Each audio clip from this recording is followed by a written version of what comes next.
Climax ആണ് സിനിമയ്ക്ക് ഏറ്റവും വലിയ തിയേറ്റർ റെസ്പോൺസ് ലഭിക്കുന്ന ഭാഗം. ക്ലൈമാക്സും എൻഡിങ്ങും കഥയ്ക്ക് പ്രോപ്പർ ക്ലോഷർ നൽകുന്നുണ്ട്. അതോടൊപ്പം സിനിമ പറയാൻ ശ്രമിക്കുന്ന ഒരു സോഷ്യൽ മെസ്സേജ് കൂടി അവസാനത്തിൽ വ്യക്തമായി എത്തിക്കുന്നുണ്ട്. ഞാൻ കണ്ട ഷോയിൽ ക്ലൈമാക്സ് കഴിഞ്ഞപ്പോൾ പ്രേക്ഷകർ കുറേ സമയം ക്ലാപ്പ് ചെയ്തിരുന്നു. തുടക്കം ഈ സിനിമയിലേക്ക് പോകുമ്പോൾ സ്വാഭാവികമായും ഏറ്റവും വലിയ ചോദ്യം വിസ്മയ മോഹൻലാൽ എങ്ങനെയുണ്ടാകും എന്നതായിരുന്നു.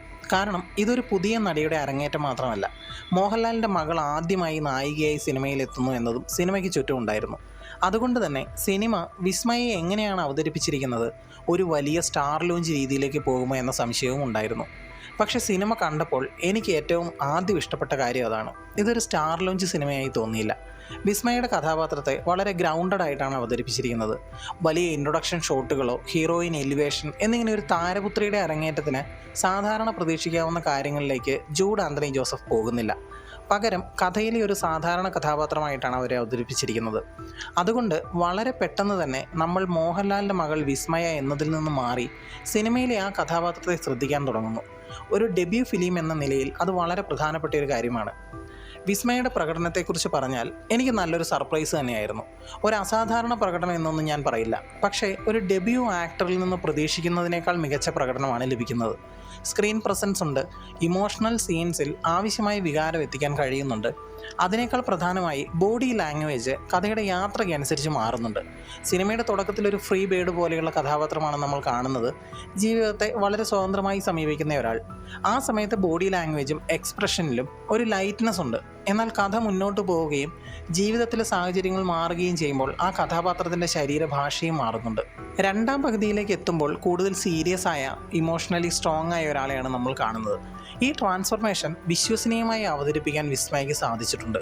പ്രത്യേകിച്ച് സ്റ്റോറിയുടെ ക്രൂഷ്യൽ മൊമെൻറ്റ്സിൽ അവരുടെ പെർഫോമൻസ് വളരെ നന്നായി വർക്ക് ചെയ്യുന്നുണ്ട്. മൊത്തത്തിൽ പറഞ്ഞാൽ ഔട്ട്സ്റ്റാൻഡിംഗ് പെർഫോമൻസ് എന്ന് വിളിക്കാൻ കഴിയില്ലെങ്കിലും സിനിമ മുഴുവൻ അവരെ കാണുമ്പോൾ ഒരിടത്തും ബോറടിക്കുന്നില്ല. ഒരു തുടക്കക്കാരിയുടെ പ്രകടനം എന്ന തോന്നൽ വളരെ കുറവാണ്. അതുകൊണ്ട് ഡെബ്യൂ പെർഫോമൻസ് എന്ന നിലയിൽ ഇതൊരു എബോ ആവറേജ് പ്രകടനം തന്നെയാണ്. കഥയിലേക്ക് വന്നാൽ അടിസ്ഥാനപരമായി ഇതൊരു ഫാമിലി ഡ്രാമയും ആക്ഷനും ചേർന്ന ഒരു സിനിമയാണ്. ഇത്തരത്തിലുള്ള ഡ്രാമ ടു ത്രില്ലർ അല്ലെങ്കിൽ ഡ്രാമ ടു ആക്ഷൻ സിനിമകൾ സാധാരണയായി കോൺഫ്ലിക്റ്റിലേക്ക് എത്താൻ ഒരുപാട് സമയമെടുക്കാറുണ്ട്.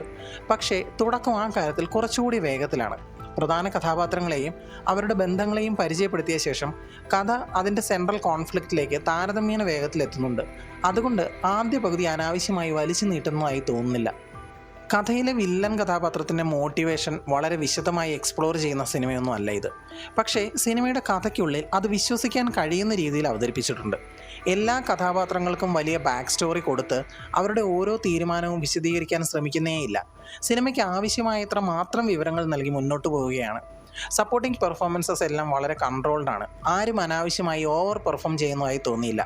കഥയും സ്ക്രീൻ പ്ലേയും ആവശ്യപ്പെടുന്ന അളവിലാണ് സപ്പോർട്ടിംഗ് ആക്ടേഴ്സ് അവരുടെ കഥാപാത്രത്തെ അവതരിപ്പിക്കുന്നത്.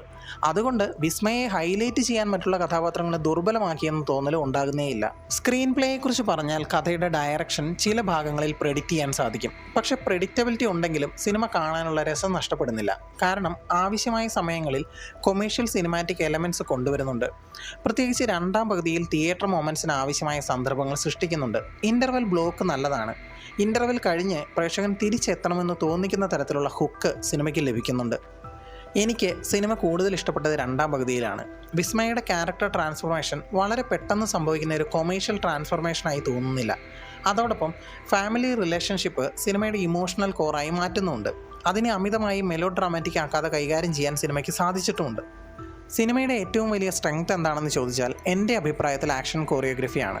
ഫൈറ്റ് സീക്വൻസസ് വളരെ നന്നായി ചെയ്തിട്ടുണ്ട്. പക്ഷേ ഗ്രൗണ്ടഡ് ആക്ഷൻ എന്ന് പൂർണ്ണമായി വിളിക്കാൻ കഴിയില്ല. ചില അടികൾക്കും ഏറ്റുമുട്ടലുകൾക്കും നല്ല ഫിസിക്കൽ ഇമ്പാക്റ്റ് ഉണ്ട്. അതുകൊണ്ട് വലിയ സ്ക്രീനിൽ ആക്ഷൻ സീക്വൻസസ് നല്ല രീതിയിൽ വർക്ക് ചെയ്യുന്നുണ്ട്. ഫൈറ്റ് കോറിയോഗ്രഫി മാത്രമല്ല, അതെങ്ങനെ ഷൂട്ട് ചെയ്തിരിക്കുന്നു എന്നതും തിയേറ്റർ എക്സ്പീരിയൻസ് ചെയ്യേണ്ട രീതിയിൽ തന്നെയാണ്. ഒരു ഫാമിലി ഡ്രാമയിൽ നിന്ന് ആക്ഷനിലേക്ക് മാറുന്ന സിനിമയ്ക്ക് ആവശ്യമായ വിഷ്വൽ ട്രീറ്റ്മെൻറ്റാണ് നൽകിയിരിക്കുന്നത്. അനാവശ്യമായ വിഷ്വൽ എക്സ്പെരിമെൻറ്റ്സ് ഒന്നും കണ്ടില്ല.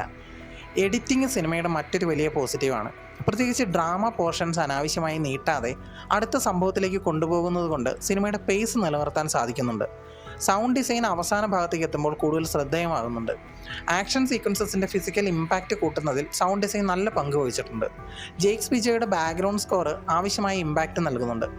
തിയേറ്ററിൽ സീൻ എലിവേറ്റ് ചെയ്യേണ്ടടുത്ത് BGM അതിൻ്റെ ജോലി ചെയ്യുന്നുണ്ട് എന്നതിനപ്പുറം സിനിമയുടെ ഐഡൻറ്റിറ്റിയായി മാറുന്ന മ്യൂസിക് ഒന്നും എനിക്ക് അനുഭവപ്പെട്ടില്ല, KS ചിത്രയുടെ ഒരു പാട്ടല്ലാതെ. ഡയറക്ഷൻ മൊത്തത്തിൽ നല്ലതാണ്.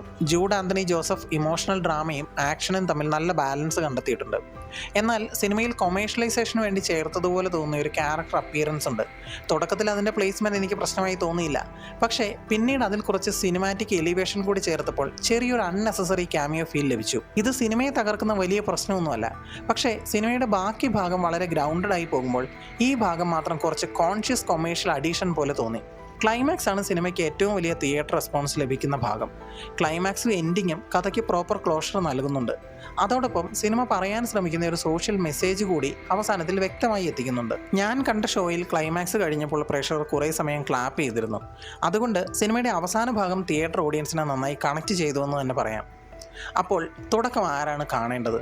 നിങ്ങൾക്ക് ഫാമിലി ഡ്രാമ ഇഷ്ടമാണെങ്കിൽ, അതോടൊപ്പം നല്ല ആക്ഷൻ സീക്വൻസസ് കാണാനും താല്പര്യമുണ്ടെങ്കിൽ ഈ സിനിമ നിങ്ങൾക്ക് വർക്ക് ചെയ്യാൻ സാധ്യത കൂടുതലാണ്. ആക്ഷൻ മൂവി ലവേഴ്സിനും സിനിമ ഇഷ്ടപ്പെടും. പക്ഷേ കോമഡി അല്ലെങ്കിൽ റൊമാൻസ് പ്രതീക്ഷിച്ച് പോകരുത്. ഇൻവെസ്റ്റിഗേഷൻ ത്രില്ലർ, മിസ്റ്ററി ത്രില്ലർ തുടങ്ങിയ രീതിയിലുള്ള സിനിമയും അല്ല ഇത്. എൻ്റെ അഭിപ്രായത്തിൽ കുടുംബസമേതം കാണാവുന്ന നല്ലൊരു സിനിമയാണ് തുടക്കം. ഒരു സ്റ്റാർ കിഡിൻ്റെ ലോഞ്ച് മൂവി എന്ന നിലയിൽ കാണാതെ ഒരു പുതിയ നടിയുടെ ആദ്യ സിനിമയായി വിലയിരുത്തിയാൽ ഇത് നല്ലൊരു തുടക്കമാണ്. ഒരു ഡെബ്യൂ ഫിലിമിൽ തന്നെ family drama, emotional scenes, physical action, character transformation എന്നിവ ചെയ്യേണ്ടി വരുന്നുണ്ട്. അവയെല്ലാം വിശ്വസനീയമായി ചെയ്യാൻ അവർക്ക് സാധിച്ചിട്ടുമുണ്ട്. അതുകൊണ്ട് മൊത്തത്തിൽ തുടക്കം ഒരു പ്രെഡിക്റ്റബിൾ കോർ സ്റ്റോറിയെ നല്ല പെർഫോമൻസസ്, ശക്തമായ ആക്ഷൻ കോറിയോഗ്രഫി, വേഗത്തിലുള്ള എഡിറ്റിംഗ്, ഇമോഷണൽ ഫാമിലി ഡ്രാമ എന്നിവ ഉപയോഗിച്ച് നല്ലൊരു തിയേറ്റർ എൻ്റർടൈനറാക്കി മാറ്റുന്ന സിനിമയാണ്. അതോടൊപ്പം നല്ലൊരു സോഷ്യൽ മെസ്സേജും ഉണ്ട്. ഒരു മാസ്റ്റർ പീസ് എന്നൊന്നും ഞാൻ പറയില്ല, വലിയ പുതുമയുള്ള കഥയുമല്ല. പക്ഷേ സിനിമ എന്താണ് ചെയ്യാൻ ശ്രമിക്കുന്നത് എന്ന കാര്യത്തിൽ വ്യക്തതയുണ്ട്. അതിൽ ഭൂരിഭാഗവും വിജയിക്കുന്നുമുണ്ട്. ഇതുവരെ പറയാതിരുന്ന ഒരാളെക്കുറിച്ച് കൂടി പറയട്ടെ. ആൻ്റണി പെരുമ്പാവൂരിൻ്റെ മകൻ ആശിഷ് ആൻ്റണിയും സിനിമയിൽ വരുന്നുണ്ട്. സിനിമ കഴിഞ്ഞിറങ്ങിയപ്പോൾ ഫ്രണ്ട് ഒരാൾ പറഞ്ഞിരുന്നു, സത്യത്തിൽ ഇത് ആശിഷിൻ്റെ തുടക്കമാണോ അതോ വിസ്മയയുടെ തുടക്കമാണോ എന്ന്. ആശിഷിൻ്റെ ക്യാരക്ടറിനെ കുറിച്ച് കൂടുതൽ പറയുന്നില്ല, അത് നിങ്ങൾ കണ്ടു തന്നെ അറിയും. എനിക്കിഷ്ടമായ സിനിമ നിങ്ങളും കാണണമെന്ന് ആഗ്രഹിക്കുന്നു, പങ്കുവയ്ക്കുന്നു. കൂടുതൽ സിനിമാ വിശേഷങ്ങൾക്കായി ചാനൽ സബ്സ്ക്രൈബ് ചെയ്യൂ. Thanks for watching. Bye bye guys.